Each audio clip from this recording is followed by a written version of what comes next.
C'est un projet qui suscite déjà une forte contestation. Les travaux du barrage hydroélectrique de Bisri dans le Liban Sud devraient bientôt commencer. À terme est prévue la création d'un lac de 60 mètres de profondeur et d'une douzaine de kilomètres de longueur, engloutissant une vallée au patrimoine inestimable, selon ses défenseurs.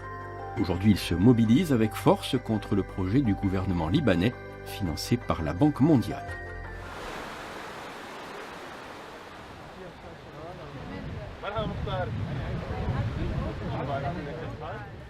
Ils sont une nouvelle fois sur le pont pour dire non au projet du barrage de Bisri.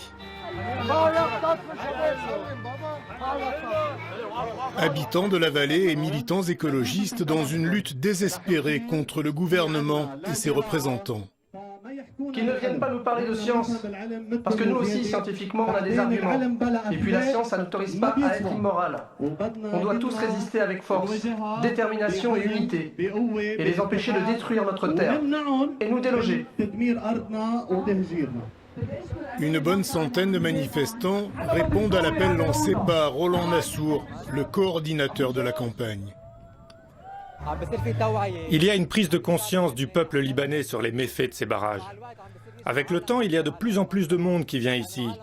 Les gens sont maintenant convaincus que les grands barrages au Liban n'ont pas d'intérêt, qu'ils sont plutôt nuisibles. Ils causent des catastrophes pour les habitants des régions du Liban.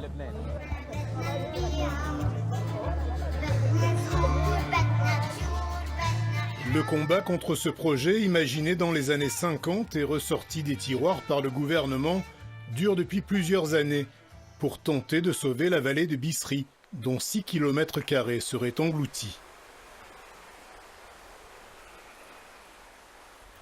Les travaux n'ont pas encore débuté, mais une barrière bloque l'accès au site. Le barrage devrait être édifié ici, au niveau d'une église maronite qui sera démontée et déplacée. Des milliers d'arbres comme ces majestueux pins parasols seront abattus et un plan de compensation environnementale mis en place. Les colonnes d'un temple romain seront pour leur part mises au musée. Des impacts très importants, selon Roland Nassour. Ce barrage est non seulement inutile, il est aussi destructeur et extrêmement coûteux économiquement.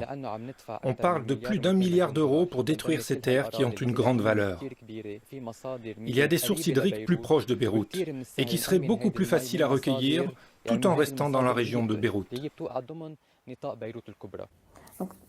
En général, ce qu'on voit autour des Un prêt de la Banque mondiale va financer en grande partie le projet.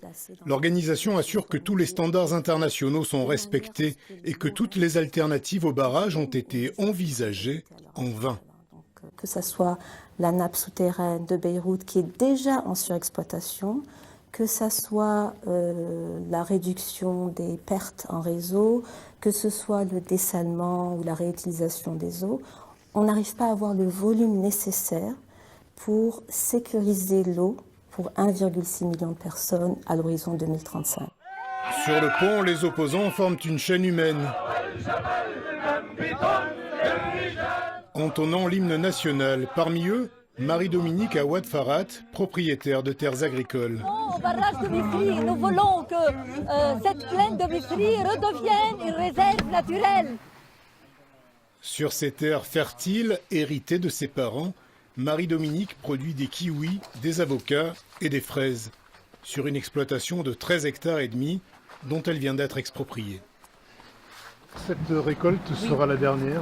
J'espère que non, parce que sinon, s'il y a un retour de conscience, ça va s'arrêter. Et c'est dommage, voyez-vous, parce qu'il y a entre 100 et 200 000 arbres qui vont être coupés. Et dont la moitié, ce sont des arbres fruitiers. Donc c'est très grave si on enlève tout ça. Plus à l'est, voici la retenue de Karaoun, dans la Bekaa. L'exemple à ne pas suivre.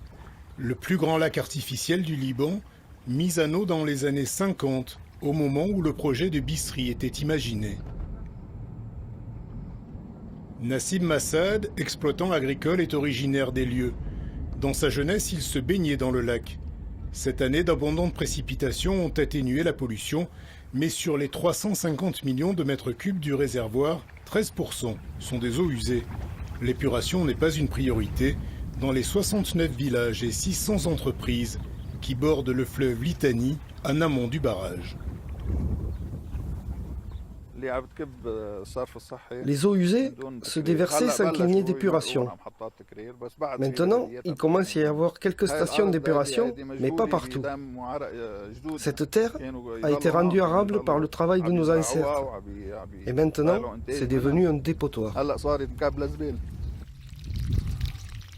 En plus de la production d'électricité, les eaux du barrage devaient permettre l'irrigation des terres agricoles à moindre coût.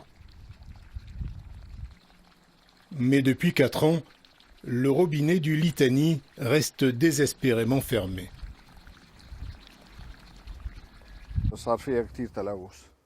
L'eau s'est mise à devenir très polluée. Elle n'était plus utilisable pour l'arrosage des fruitiers et des légumes. On a été obligé de revenir au puits artésien. Et ça nous coûte plus cher que d'utiliser l'eau du Litani. Sur le barrage, Tony Selwan, conseiller municipal du village voisin, observe la qualité des eaux.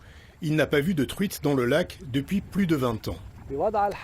En l'état actuel des choses, je ne peux pas imaginer que cette eau puisse avoir un usage domestique, à Beyrouth ou ailleurs. Car une partie des eaux du Litani qui arrivent ici devrait se mélanger à celles du futur barrage de Bisri avant d'être traitées et acheminées vers Beyrouth. 34 km de tunnels et de conduites souterraines sont déjà en grande partie construits.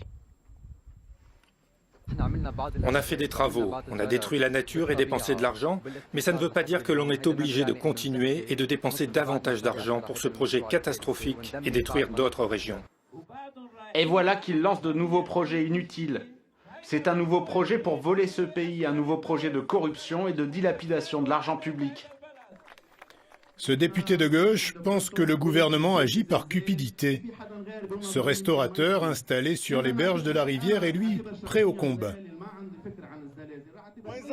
Qu'ils ne pensent pas qu'ils vont venir ici tranquillement et qu'ils vont rentrer facilement faire leur barrage. L'opposition est forte, on les attend et on ne va pas les laisser prendre nos terres. On ne va pas les laisser nous les enlever. 861 personnes seront expropriées de leurs terres. Aucune habitation ne devrait être touchée. Fadi Youssef, le restaurateur, ne sera pas exproprié, mais il imagine déjà devoir quitter ce coin du Liban Sud. Nous, on a vécu ici dans les conditions les plus sombres. L'occupation israélienne n'a pas pu nous sortir de chez nous et aujourd'hui la Banque mondiale va réussir à nous faire partir. Car Bisri est situé sur une faille sismique. Et le tremblement de terre de 1956 est ici, dans toutes les mémoires. Je vais avoir peur qu'il y ait un tremblement de terre. Ça, c'est la première peur. La deuxième, c'est 70 mètres d'eau à 800 mètres de chez moi, à 800 mètres de la maison, 70 mètres de hauteur d'eau. Et au moindre séisme, au moindre souci. En plus, on n'a aucune confiance dans le Conseil du développement et de la reconstruction. Au Conseil du développement et de la reconstruction, on se veut rassurant. Le barrage pourra résister à un séisme et l'accumulation de 125 millions de mètres cubes d'eau ne pourra aucunement en provoquer un.